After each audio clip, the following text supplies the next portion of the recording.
YSR Congress party కార్యకర్తలందరికీ లేదా ప్రజలందరూ కూడా విజ్ఞప్తి చేసేది ఏంటంటే, మరి ప్రత్యేకించి వైఎస్ఆర్ కాంగ్రెస్ పార్టీ కార్యకర్తలకే చెప్తాను. పవన్ కళ్యాణ్ గారు ఎంత దిగజారి ఎన్ని నీచపు మాటలు మాట్లాడినా ఎవరూ కూడా మీరు స్పందించబాకండి.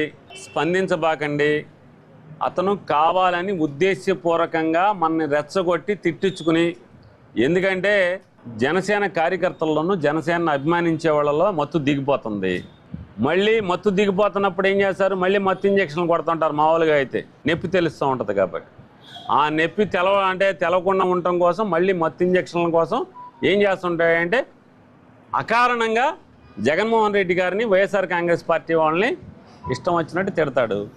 వెంటనే మనం ఏం చేస్తాం, పౌరుషం గలవాళ్ళం కదా, వెంటనే మనం పవన్ కళ్యాణ్ని వాళ్ళందరినీ కూడా మళ్ళీ మనం తిడతాం.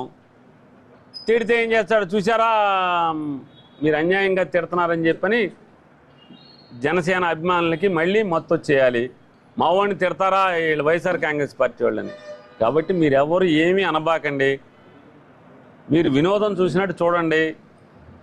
అధికారంలో ఉండి అతను అధికారాన్ని అంటే ఎవరైతే బాధితుల్ని నష్టపోతున్న వాళ్ళని కాపాడాల్సిన వాడు.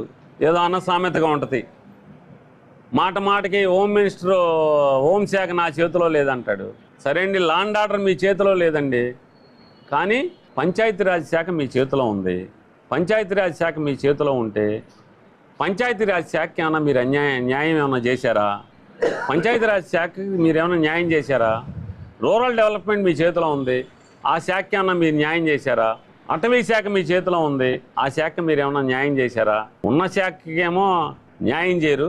ఎంతసేపు పరకాంత మీద దృష్టి ఉన్నట్టుగా మీరు పక్క శాఖ మీద దృష్టి మీకు ఎంతసేపు? వైఎస్ఆర్ కాంగ్రెస్ పార్టీ